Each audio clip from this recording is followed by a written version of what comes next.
Hello दोस्तों, स्वागत है आपका अपने इस फाइनेंशियल फ्रेंड यूट्यूब चैनल पर।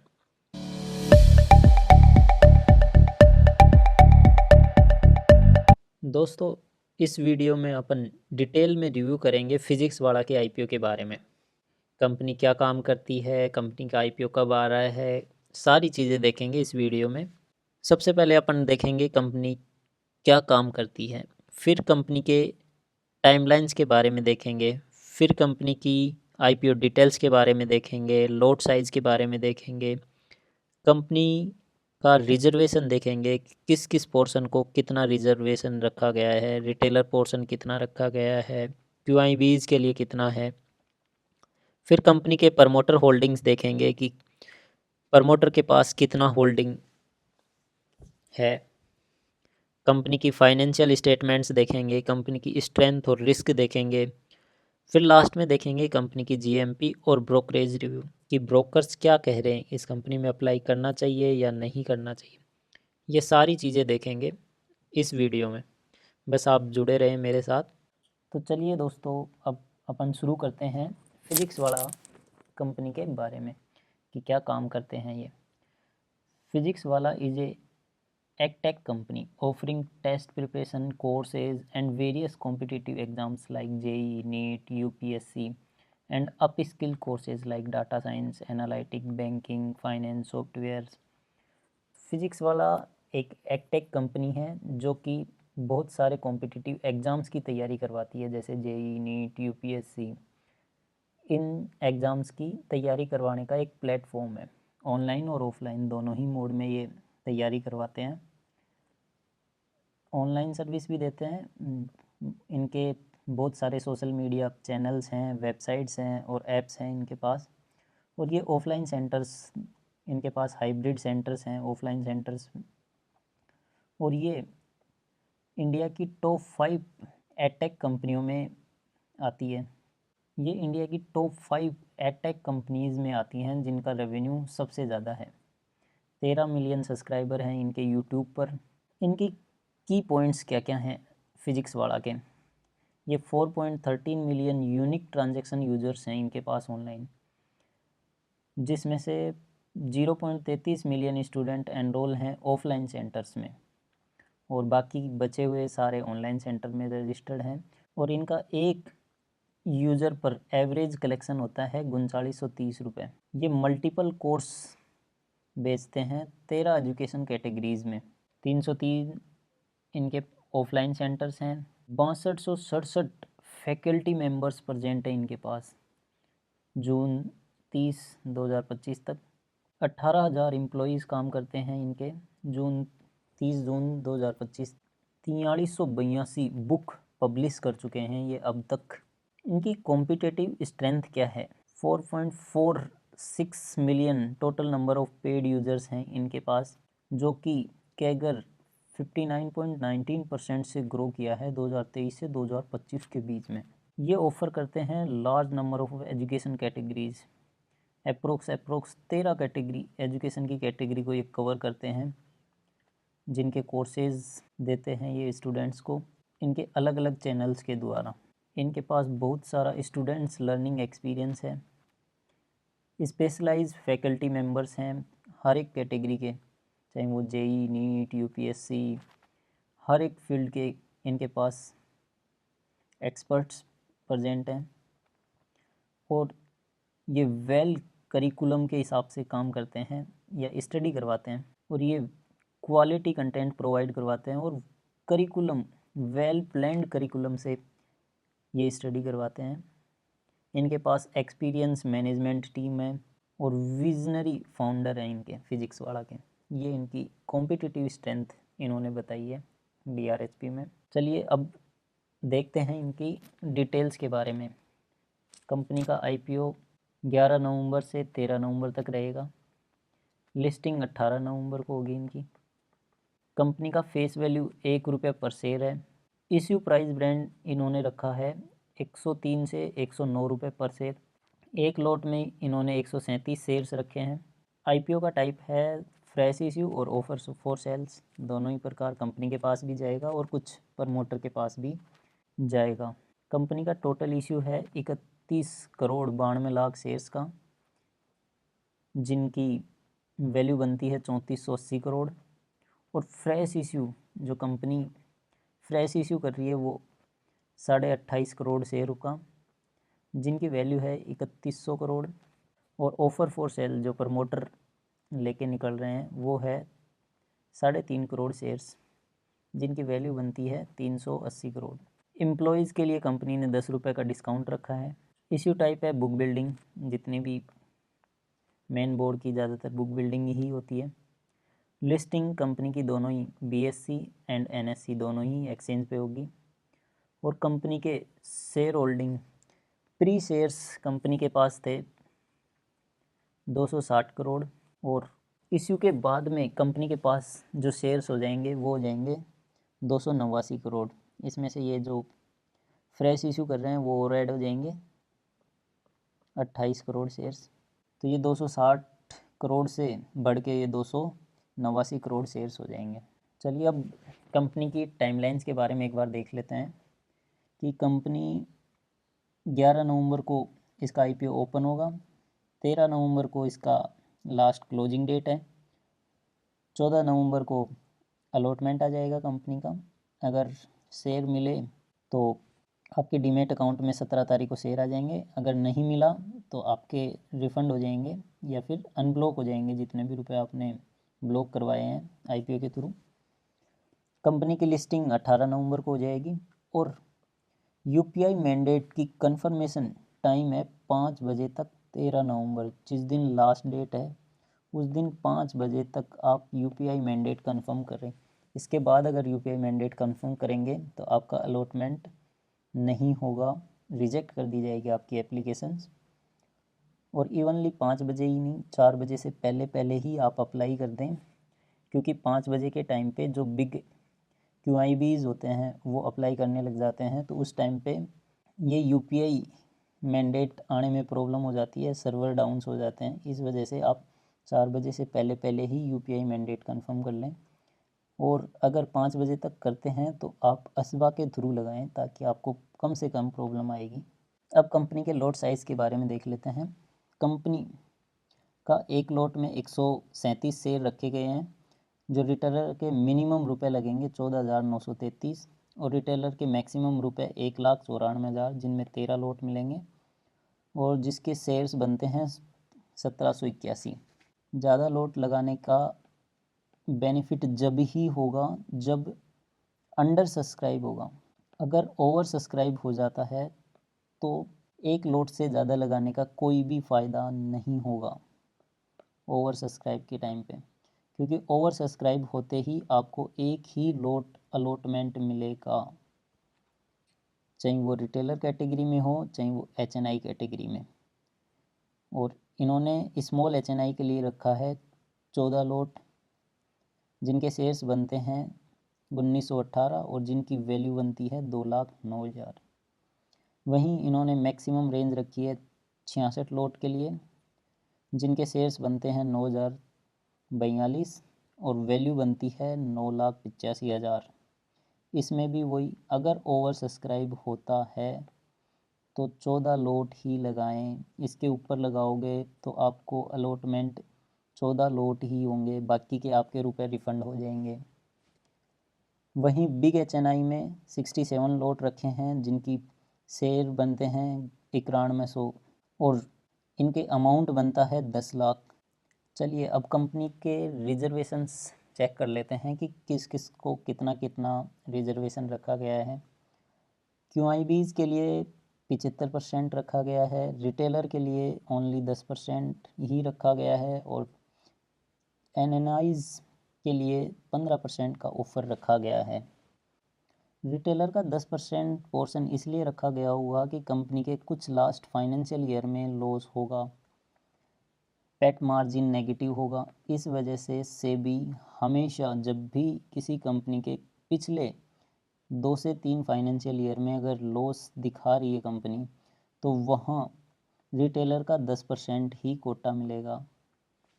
ये हमेशा ध्यान रखना कि सेबी रिटेलर को सबसे ज़्यादा बचाने की कोशिश करती है ऐसी कंपनियों में जहाँ पिछले कुछ क्वार्टर्स या पिछले कुछ फाइनेंशियल ईयर में लॉस दिखाया गया है, उन कंपनियों से रिटेलर को बचाया जाता है सेबी के द्वारा कम से कम पोर्शन रख के आईपीओ में, जैसे 10% और 15% से ऊपर नहीं मिलेगा। चलिए अब कंपनी के फाइनेंशियल देख लेते हैं। कंपनी के एसेट्स 2023 में 2000 करोड़ के थे, फिर कंपनी के 400 करोड़ बढ़ के 2400 करोड़ हो गए 2024 में। फिर कंपनी के एसेट्स में अच्छा खासा जंप देखा गया, 85% के समथिंग एसेट्स इंक्रीज किए और 4156 करोड़ के हो गए 2025 में। और फिर एसेट्स ये एक ही क्वार्टर के रिजल्ट्स हैं, फर्स्ट क्वार्टर के 2026 फाइनेंशियल ईयर के फर्स्ट क्वार्टर के ही रिजल्ट्स हैं, जिनमें कंपनी ने 1000 करोड़ के एसेट्स और ऐड कर लिए, जो कि एक अच्छी बात है, पॉजिटिव नोट। वहीं कंपनी की टोटल इनकम देखें तो 2023 में 772 थी, फिर कंपनी ने अच्छा खासा 300% का जंप लगा के कंपनी की टोटल इनकम होगी 2000 करोड़, फिर कंपनी की इनकम 3000 करोड़। ये जो 300 से 350% का जंप देखा गया, इस टाइम पे कंपनी ने ऑफलाइन सेंटर में एंट्री कर ली थी। कोटा में और जयपुर में इन्होंने ऑफलाइन सेंटर्स ओपन कर लिए थे, इस वजह से इनके इनकम में ड्रास्टिक चेंज देखा गया। फिर एक क्वार्टर में 2026 फाइनेंशियल ईयर के फर्स्ट क्वार्टर में कंपनी का टोटल इनकम है 905 करोड़। अगर इसको 905 करोड़ को अगर अपन 4 से इंटू करें तो अप्रोक्स 3600 करोड़ रुपए के टोटल इनकम इनके निकल के आएंगे, अगर ये अगले आने वाले 4 क्वार्टर में ऐसे ही वर्क करती है तो। ये अनुमान है, बाकी तो कंपनी आगे कैसा परफॉर्मेंस दिखाती है लिस्ट होने के बाद में जो रिजल्ट्स आएंगे उसके हिसाब से देखेंगे। अभी के हिसाब से 900 करोड़ मतलब ठीक ठाक है। और वैसे तो देखा जाए तो एगटेक कंपनियों में ज़्यादातर इनकम सोर्स जनवरी, मार्च और अप्रैल के महीने में ही होता है, क्योंकि उसी टाइम पे बच्चों के एडमिशन्स होते हैं और फीस ली जाती है। इस वजह से जनवरी, फरवरी या कह ले तो फर्स्ट क्वार्टर में इनके टोटल इनकम्स अच्छे से ग्रो होने चाहिए। बाकी के नेक्स्ट क्वार्टर में इतना जंप नहीं देखने को मिलेगा, क्योंकि फ़ीस पहले ही क्वार्टर में जमा हो जाती है। बाकी अपन जैसे रिज़ल्ट आएंगे तब स्टडी करेंगे इनकी बैलेंस शीट्स के बारे में। कंपनी के अब प्रॉफिट्स देख लेते हैं, कंपनी ने क्या क्या कितना कितना पेट मार्जिन किया है। कंपनी 2023 में 84 करोड़ का लॉस कर रखी है। 2024 में कंपनी ने लॉस बढ़ा के 1131 करोड़ का हो गया। फिर कंपनी ने 2025 में थोड़ा लॉस कम करके 243 के लॉस में रही, और अब एक क्वार्टर में कंपनी लॉस करके बैठी है 127 करोड़। तो अभी भी कंपनी प्रॉफिट में नहीं है, लॉस में ही चल रही है। इसी वजह से कंपनी में रिटेलर का पोर्शन 10% रखा गया था, क्योंकि कंपनी लगातार लॉस कर रही है। कंपनी का इबिट्टा देखे तो इबिट्टा मतलब earning before interest, tax and depreciation, amortisation. EBITDA company का 2023 में पॉजिटिव था 13 करोड़ का। फिर कंपनी जैसे ही ऑफलाइन सेंटर्स खोली तो कंपनी ने इबिट्टा में भी नेगेटिव देखा 829 करोड़ का। फिर कंपनी ने थोड़ा ग्रोथ किया और 193 करोड़ पॉजिटिव इबिट्टा। और अब पहले फाइनेंशियल क्वार्टर में कंपनी का नेगेटिव 121 करोड़ का इबिट्टा है, जो कि कंपनी के प्रमोटर कह रहे हैं कि हम इसको कवर कर लेंगे। बाकी तो देखा जाएगा कि कवर होता है या नहीं होता, प्रॉफिट में कंपनी आ पाती है या नहीं आ पाती, वो तो अब जब क्वार्टर के रिज़ल्ट आएंगे तभी देखा जाएगा।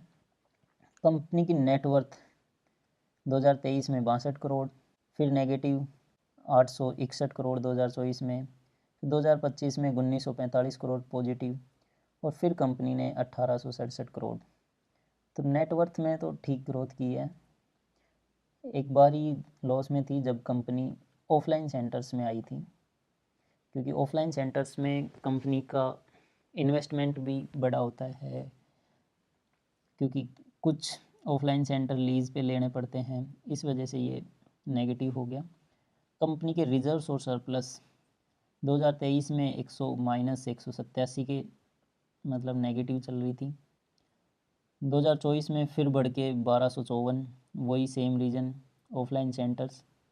फिर कंपनी ने थोड़ा ग्रोथ किया और रिजर्व और सरप्लस में काफ़ी अच्छा अमाउंट ऐड कर लिया, 467 करोड़ पॉजिटिव में। और फिर कंपनी ने एक क्वार्टर में बढ़ा के 4.67 से 787 तक पहुंच गए। कंपनी की बोरोइंग्स या कंपनी पे कर्जा 2023 में 1956 करोड़ का कर्जा था। फिर कंपनी का कर्जा बढ़ के वही सेम रीजन ऑफलाइन सेंटर का 1687 करोड़ का हो गया। फिर कंपनी ने कर्जा कम किया, और कम क्या, नेगेटिव जीरो ही कर लिया, 0.33 लाख रुपए का कर्जा। और अब कंपनी पे थोड़ा बहुत कर्जा बचा है 1.55, या मान ले, कहने का मतलब ये हो गया कि कंपनी डेट फ्री है, कंपनी पे आज कोई भी कर्जा नहीं है। 1.55 करोड़ का है, पर वो जो नेग्लिजिबल भी इनके जिस प्रकार के नेट इनकम से, उस हिसाब से तो कंपनी पे ना बराबर ही कर्जा है, या कहने का मतलब डेट फ्री कंपनी है।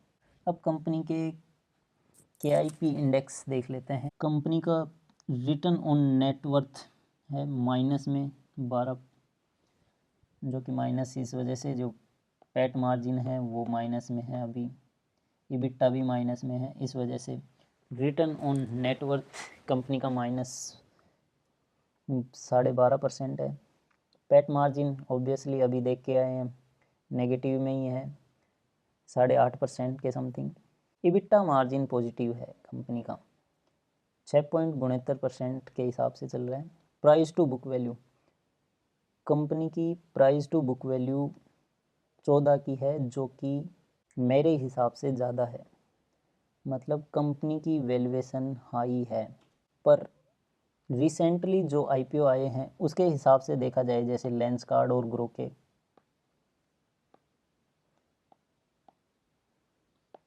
इन दोनों IPO के कंपैरिजन में इन्होंने कम ही वैल्यूएशन पे लेके आ रहे हैं।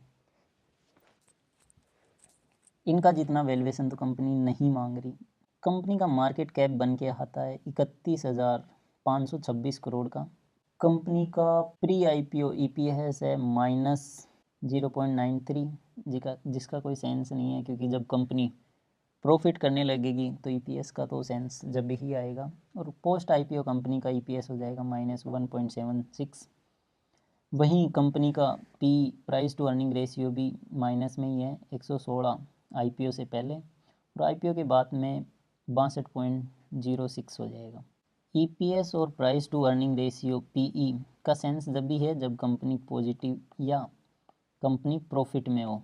अगर प्रॉफिट नेगेटिव में है तो EPS और प्राइस टू अर्निंग रेशियो का कोई सेंस नहीं बनता। PW की प्रमोटर होल्डिंग के बारे में बात कर लेते हैं। PW के प्रमोटर, दो प्रमोटर हैं, अलक पांडे जी और प्रतीक माहेश्वरी। अलक पांडे जी के पास 40.35% स्टेक है, और प्रतीक माहेश्वरी जी के पास भी 40.35% स्टेक है। दोनों के पास इक्वली स्टेक है, और दोनों का स्टेक मिला के 80.70% स्टेक बन जाता है। तो मैक्सिमम कंपनी का स्टेक इन दोनों के पास ही है। जो IPO के पहले 80.70% स्टेक है, और IPO में कुछ स्टेक ये निकाल रहे हैं 3.5 करोड़ शेयर्स के समथिंग। तो उसके बाद में इनका कंपनी में स्टेक बचेगा 71%, जो कि सेबी के रूल्स के अकॉर्डिंग कि प्रमोटर 75% के ऊपर स्टेक नहीं रख सकते कंपनी में। उस क्राइटेरिया को फॉलो करते हुए ये कुछ स्टेक अपना IPO के थ्रू निकाल रहे हैं। बाकी कंपनी में एग्जिस्टिंग शेयर होल्डर्स भी हैं, जैसे वेस्ट ब्रिज, जिसका स्टेक 6.41% है कंपनी में। हॉर्नबिल कैपिटल पार्टनर 4.42% स्टेक है इनका। GVS वेंचर, इनका स्टेक 2.85% है।